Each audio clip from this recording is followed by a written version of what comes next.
Hello, and we are live. Well, Kathleen and I, we are so pleased. We have a great guest with us today. But before we get into introductions for our guest, let me please introduce myself. My name is Emily Bolton, and Kathleen, you're out there. I am. Hi. Kathleen Packard, and I'm excited to be here today with our guest. Yes, we are in for an amazing, amazing interview. It turns out this just sort of fell into a Women's Week here. We lined up all these women, and we just decided to go with it and make it a power-packed Women's Week. And today we are so blessed with a very wonderful guest, Gutsy Gal, and we are going to be finding out a little more about Roe DeSaro. She is an author, a speaker, and a crusader for the Gutsy Gal Life, and we can't wait to hear her story and share with us about what she's written, what kind of speaking engagement she has, and what's this Crusader for a Gutsy Gal Life. Well, thank you so much, Roe, for joining us. Oh, thank you. I'm so happy to be here. Wow. So tell us a little bit about yourself. A little bit about myself. It goes back a long ways. Right now I am I call myself a mentor, a guide, you know, kind of like a Gutsy Gal guide for women entrepreneurs. And these are women who are heart-inspired, heart-centered, soul-based, mostly service-oriented type businesses. And the reason why I work with them is I used to work in corporate America, and I worked in the 80s. I worked on Wall Street, and I actually, like, my claim to fame is that I broke several glass ceilings back in the 80s on Wall Street. And after the stock market crash, and then some years later, you know, late 90s, I went into more like kind of like, you know, entrepreneurial type endeavors.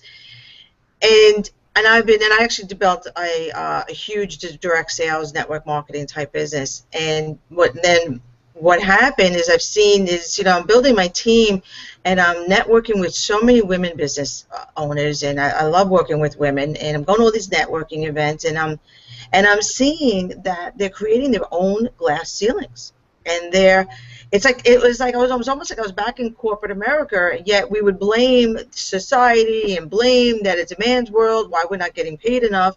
And then I'm sitting next to all these amazing women. The confidence is huge, yet their confidence is low. And because their confidence is low, they're creating their own glass ceilings, and they're not still breaking those 6 figures. So about a year and a half ago, I decided to go into that next phase of my life and really expand, you know, from the network marketing industry and really helping women in general and helping all women and business owners. And most of the women that I find myself working with are the heart-based, heart-centered, because those are the ones that they promote you, they can promote everyone else, but when it comes to promoting themselves, they hit a brick wall. Kathleen, did you hear this woman? Oh my goodness. Okay, boy, did we have on the right guest, right? This is really good. Did I touch a nerve? And you know, let me just say from the get-go, in the 80s too, you know, I actually just blew through a whole lot of glass ceilings in corporate America as well. My start was with a Big 8 accounting firm, and I actually ended up with the #1 spot in my office for the incoming class. And so I really, really nailed it. I had a secretarial background, but the schooling, and I kind of went in, and I just kind of really nailed this. And I ended up going into a corporate position, and I got I encountered this leader. He actually was the personal technical secretary to the president CEO of this Fortune 100 company. And I met him in the stairwell. Well, as it turns out, he wanted me on his special projects team. And my my boss and his boss, they dubbed me the right hand to the right hand of God, because you got the CEO, you got his right hand person, and I'm that right hand person to the right hand person. So it's kind of a funny thing. But you know, I ended up leaving corporate, staying home with my children. I had a major tax practice. I started my own, but then I let it go. And then I was home with my kids for, it's been, 16, 17 years. And coming back in, let's just say I'm not as gutsy as I used to be. So I can't believe you're on and saying all this great stuff, because Kathleen and I are definitely want to hear every word you have to say. And, I can totally relate to not being as gutsy as you used to be, because that's exactly what happened to me as well. I was very gutsy in the 80s, and then going through mergers and acquisitions and on again and off again, and and then having my children late in life. I did that 40 and pregnant thing, and there was a time in my life where I lost my own self-confidence and lost myself, and it was a really odd way. The way I got it back was because I was a facilitator for a women's networking group here locally, and I knew the owners, and they were starting a publishing company, and they wanted me to write in their first book, Empowering Transformations for Women. And they knew I was a 9/11 survivor, and they really wanted somebody in that book to discuss about surviving that day and what it was like. And so this was in 2006. So this is like several years later. And I said, and I felt obligated to them. I love them. And I said, writing is totally not anything I've ever been confident on. But I felt obligated, and but my gut was just saying, I said no for the longest time. I was saying no, no, no, but my gut was saying, you should do this, you should do this, you should do this. And I got that last email, 2 spots left, last call, and I was like, okay, I'm doing it. I don't know how, but I'm just going to do it. And I did it.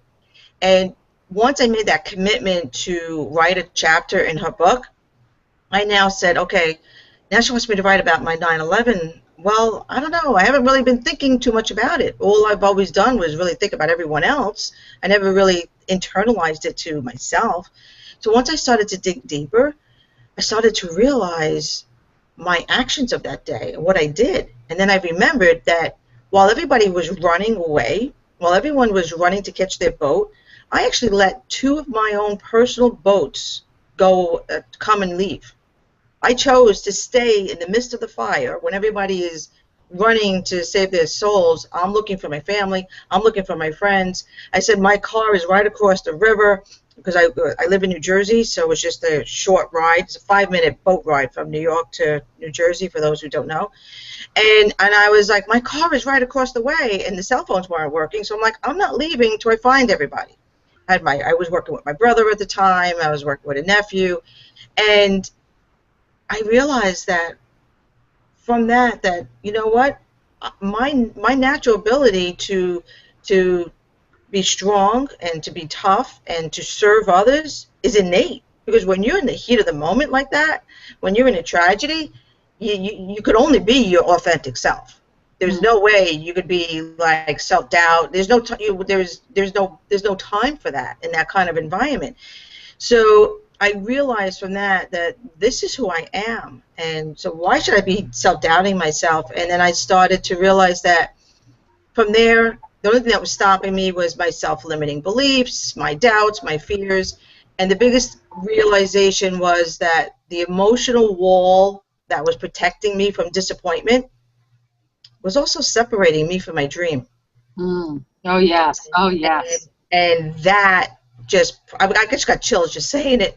That just propelled me into this whole business. So from writing that book, getting out of my comfort zone, helped me reclaim my power, helped me reclaim my confidence, and it has brought me where I am now today, which is, the book came out in 2007, so 7 years later. This has all been because of that one moment in time where I listened to my gut and I said, I'm going to do it and figure it out later.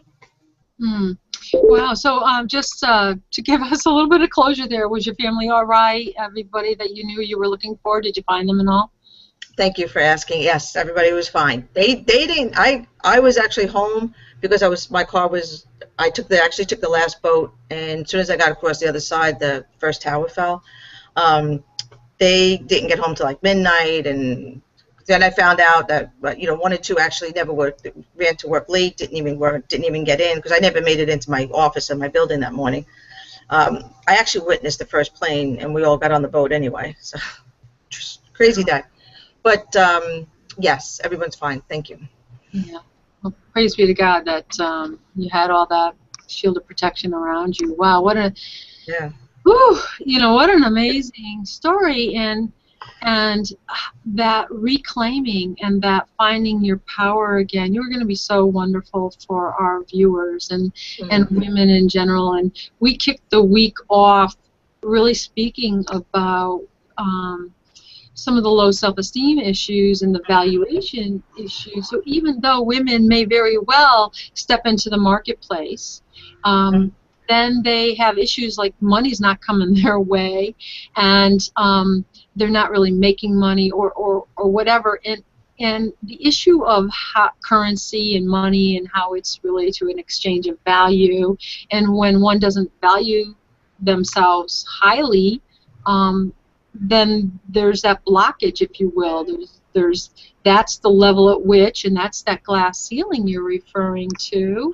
And wow, that is such a shame for us. So tell us how you're helping women with that, please. I've created a lot of different coaching programs. Actually, I became certified coach. I'm certified as a money, marketing, and soul coach. And so one of the programs, for example, is be able to brand your business with your spirit, with your personality, and with your passions, and incorporate that into everything you do. Incorporate it into your marketing. So really bring your authenticity out, because when you're coming from the place of who you are, you're powerful, and you're going to attract the people who want to be attracted to you, and therefore you don't have to spin your wheels with marketing, and you don't have to be out there selling. You don't have to be. They'll be coming to you because they're going to be loving everything you're saying, and that's what it's all about. So I help women do that. I deal a lot with the mindset issues, obviously, building confidence and really going through uncovering the limiting beliefs. So I do that a lot. I have another program, deal a lot with money issues, not discounting, charging what they're worth. So I have a lot of templates, a lot of exercises, a lot of programs. I have a lot of workshops coming up where I'm going to be talking about niche breakthrough secrets, so that they could really, a lot of women, what I found is, they want to help and serve everyone, and they're so great, but so they're like, well, my product is for the whole world. And yet, when you speak to the whole world, it gets confusing and it gets muffled, so nobody responds. So I really teach that you really need to have a major niche. And I say niche because I'm from Brooklyn, so I know if you're from Canada and West Coast, it's niche.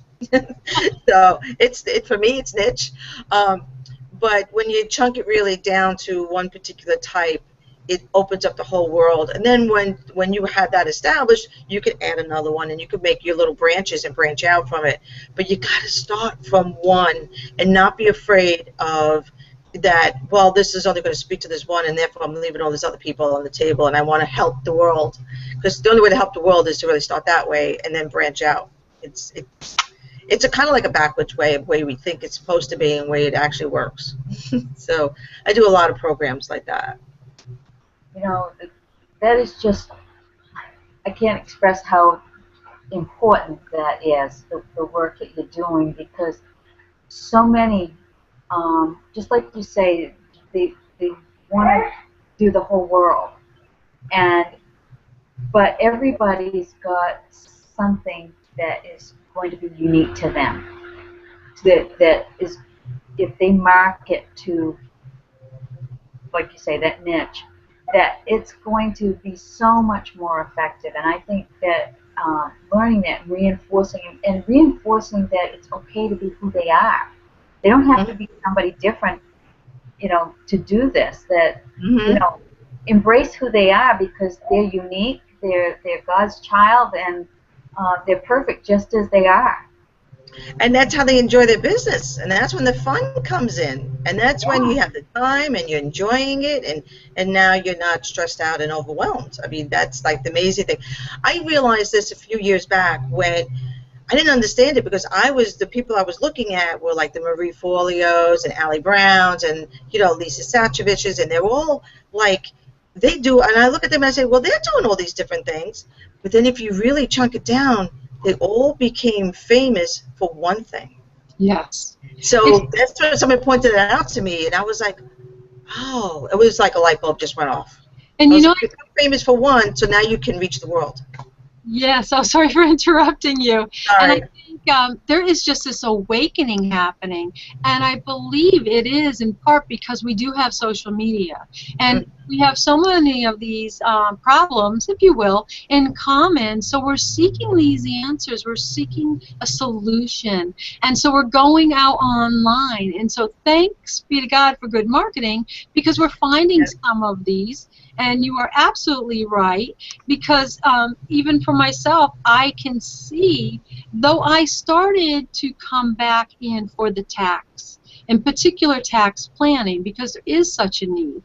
And so while I tend to do more high-end tax planning, that's not what the need really, there is the need, don't misunderstand me, but coming online and into this niche, really I've discovered the draw. People are coming to me, and what they're asking for is just what you are doing. And I find now that I too am working in the financial wellness realm, but we've all, you know, we've grown, and there is this awakening that's happening. We are really called to work from this heart center. Kathleen and I are all over that one. And, you know, we realize, you know, we're in this kind of online marketing space, but we realize, like, we're not really good marketers. That's, like, not our thing. But you know what we realized we had? Is we realize that we have this heart for people, and that we just really want to lift other people up, and that's what really works for us. That's where we're flowing. That's where we're happiest. Now, how can we do that? And, you know, we'll get joy in all these other things will come unto us as a result of just going out there and doing our thing and helping others and lift them up. But by, oh my goodness, I am like you, discovering that truly there's just not enough of us out there who have an understanding of the financial wellness, who have an understanding of the mindset issues that so many women and others, you know, men as well, have. And so we all have our sphere of influence, and people really need us. So you're just amazing, because you're really involved in a lot of network. And I think you have a couple of things. I don't want to run out of time before you get a chance to share about how you are so proactively helping in this realm. Oh, are you talking about the speaking engagements I have coming up? Yeah, I mean, if you don't mind, I'd love to be able to have you share that, because and tell us a little bit about what your part is. That's so interesting. Well, I love to speak. That's been a calling I've been feeling, and been self-doubting and putting myself down for a few years. So I just try to get myself out there and speak in front of women as much as possible, because I find women connect emotionally. So live events, women really get it. So I do that through speaking. So this fall, September 20th, I have the small business boot camp for women in Newark, New Jersey. It's a day-and-a-half women's conference that I'm speaking at. Then I have Think Tank for Moms. It's another networking organization in Freehold, New Jersey, for moms and business women together. They have a 2-day conference. I'm doing 2 workshops there. One on Awaken Your Inner Gutsy Gal, 3 steps to clarity, confidence, and cash. It's always about confidence, about cash, but it's about having a good time and doing it from the heart. So, and then the other one is on my niche, Breakthrough Secrets. Then I'm speaking at 3 different Grow Tour presentations, one in Staten Island, New York, one in northern New Jersey, and one in southern New Jersey in October. Going to be doing the same workshops there, again for women's workshops. So I'm thrilled that they said yes to me and said, yes, we want to hear more about it. And come on out and share with all women. So it's exciting to be able to do that. I just did a live, my virtual training yesterday on feminine gutsy leadership. That is, my whole thing is all about, it's about elegant gutsy, you know, because gutsy is really just running your business on your terms. It's not about being aggressive and, you know, bitchy and all that kind of stuff.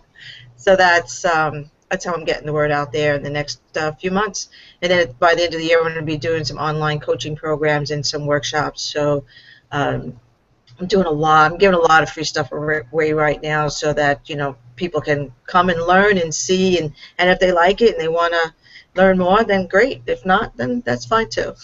So thank you for asking. Oh, our pleasure. My goodness, I want to sign me up. I wish you were in my backyard. Well, you're not too far. You're not too far. Yeah, and I'm from Connecticut, so it wasn't too bad. I met you in was it July, right, down in New Jersey for an event. So, and we met right at the tail end, so we just did not get a chance to really connect. And right. It's been so wonderful and powerful. I think.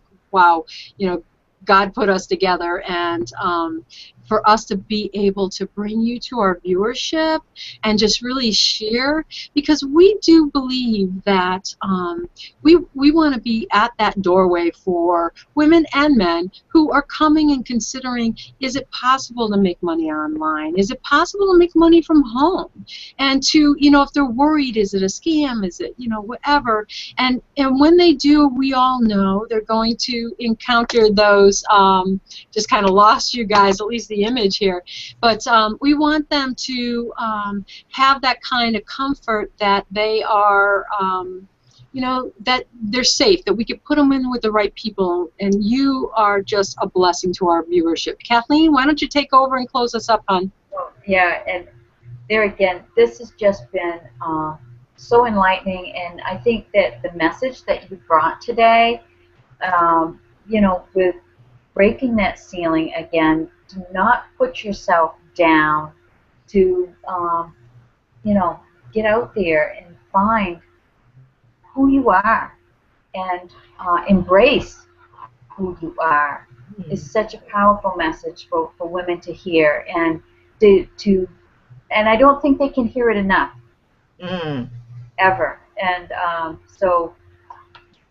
And you've got so many things scheduled. I think that's just awesome. That many blessings to you.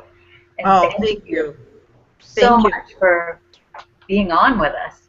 Oh, thank you for inviting me. I love what you ladies are doing. I think this lunchtime with you guys is a wonderful idea, and that tells me that you know how to market. I know you don't know marketing. This is phenomenal. This is great. And one of the things that I love about online, and just to end with this, is that I was thinking of this, growing up in New York, what's New York known for, besides being the Big Apple? The city that never sleeps. Yeah, exactly. I mean, I can think of all these things. I got to rush a thought. Yeah, over all these things. Online is the true city that never sleeps. And that's why I love doing business online, because it never sleeps. I mean, I have people signing up on my list from Mexico and different countries. It's like, every time I see a different country, I'm like, oh, it's amazing. I still can't get used to it. That whole thing just sent shivers right down through me. So there was some energy with that. It's true. It's true. So and we are so glad for that. We truly would love to be able to support that, because we know that you are blessing women, and we cannot thank you enough for blessing our viewership. And you'll have to come back and join us again and let us serve you up again. Sure, anytime. Ladies, this was wonderful. Thank you. I love what you're doing, so I'm all for it. That's what I'm all about. And, I'm going to keep a watch on you, because I do a Gutsy Gal of the Week segment on my website. So I could showcase you ladies for what you're doing with this. Love your story. So I'll be interviewing you next. Fair enough. Well, we will wrap this up, but stay on, hang out for just a moment, and we'll say goodbye, and God bless everyone, and thank you so much for joining us. Take care. Bye.